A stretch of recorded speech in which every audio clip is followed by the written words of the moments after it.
عليكم. اهلا بكم من جديد. قناة امينة انوار مع وصفة جديدة.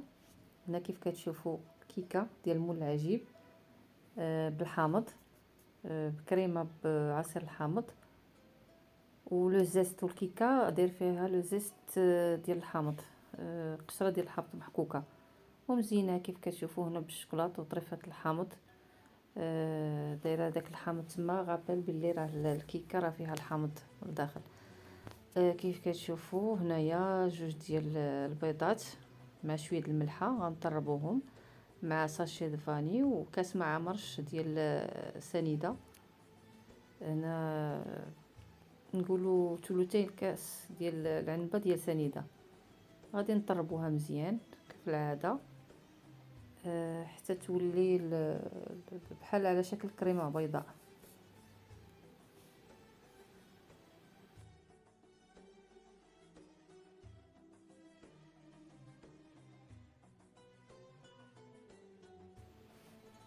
غادي نضيفو كاس مع مرش ديال الزيت، نفس الكاس اللي عبرنا به السنيده نفس العبار غناخذوا الزيت، زيت نباتيه. من بعد كما كتشوفوا كنضيفوا الزيت دفعات، ما نكبوهاش خطره واحده، كنضيفوها بشويه بشويه وحنا كنطربوا. من بعد غادي نضيفوا كاس الحليب، كاس العنبه عامر ديال الحليب حتى هو غادي نطربوا على نبقاو حنا يعني نضيفوا في الحليب وحنا كنطربوا.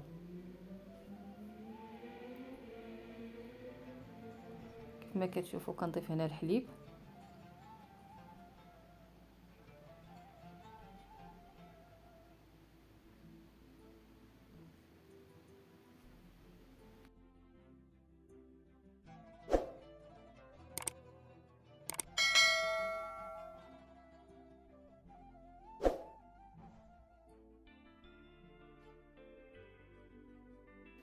هنا كنضيف تقريبا جوج كيسان ونص ديال العنبه ديال الدقيق. هنا كنستعمل دقيق فرينه، واخا حرش شويه راه كتطلع به الكيكه زوينه. خلطت معاه ساشي ديال خميره. هنا لو زيست ديال السيترون، يعني قشره الحامض محكوكه، وكنخلطو مزيان العناصر.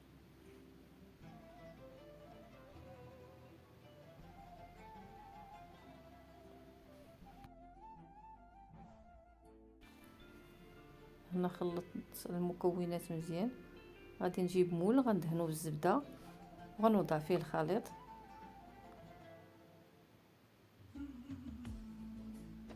وغادي ندخلو الفران على درجه الحراره 180. انا ما كان كما كنقول لكم ديما ما كنسخنش الفران، كندخل الكيكه ديالي في الفران بارد، راه كتطلع غزاله كتنفخ وغير بصاشي د خميره.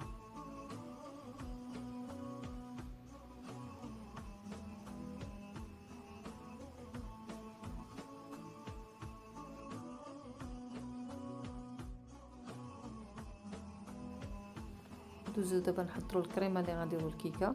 هنا نص لتر د الحليب كنضيفوا له 2 معالق كبار د مايزينا، 2 معالق كبار سنيده، كتبقى سنيده على حسب الذوق، الحلاوه على حسب الذوق. كنخلطوا مزيان سنيده مع مايزينا مع الحليب. عاد كنضيفوا كاس ديال او نص كاس ديال الحامض. غير هي ملي تضيفوه خلطوه بسرعه باش ما يريبش لكم الحليب. وكنديروا فوق البوطه حتى كيعقد، وكنوضعوا كنشدوا الكيكه كنقلبوها وكنعمروها بالكريمه ديالنا، وكنخليو ما كنديروا الكريمه في الكيكه حتى كتبرد لنا الكيكه مزيان. عاد كنحطوا كنضيفوا داك الخليط ونخليوه حتى يبرد عاد تنزينوه من الفوق. بالنسبه لهاد الكريمه الا بغيتوها تكون لونها اصفر، يعني باش تعطيكم داك اللون ديال الحامض، كديروا مركز الحامض، راه كيتباع عند الناس اللي كيبيعوا لوازم الحلويات، هو كيعطي فيها اللون اصفر وكيزيد حتى كيطلع النكهه ديال الحامض مزيان. وهنا كان التزيين ديال الكيكه بسيط، كندير لي طونش ديال الحامض هكاك مقطعين، شوكولا فيرميسيل في الجناب، ودوك طريفات الشوكولا يعني دوك لي مورسو د شوكولا في هذا فوق الكيكه حتى هما. كانت هذه هي الوصفه ديال اليوم، نتمنى انها تعجبكم، وما تنسوش ديروا لايك وتبارطاجيو القناه مع الاصدقاء والعائله. وخليتكم على خير، مع السلامه.